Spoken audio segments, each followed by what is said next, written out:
if you look at any man who's very good at being a man, most of them have had extremely traumatic lives. Yeah. If you're going to talk about the most brave man you can think of, he's been through trauma. If you think of the best soldier you can think of, he's been through trauma. You think about anything, the man who's going to charge into the burning building, the fireman, he's been through trauma. If you find a man who's never had any traumatic experiences, he's terrible at being a man. Yeah. He's weak and he's soft and he'll collapse and he's never struggled.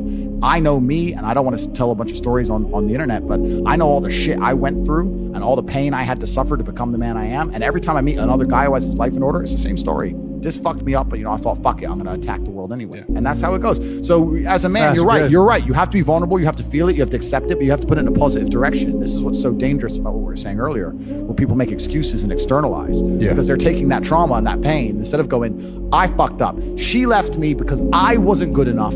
I'm gonna become better. Instead, she is the problem, is there, and then they lose their ability to go and become something. They lose their own motivational force, and then they sit there with a fucking ego and arrogance and go, I don't need to become any better. I can stay a jackass. It's all her fault. I'll find another one. And then it happens on repeat, and it just ends up a downward cycle of dumb shit.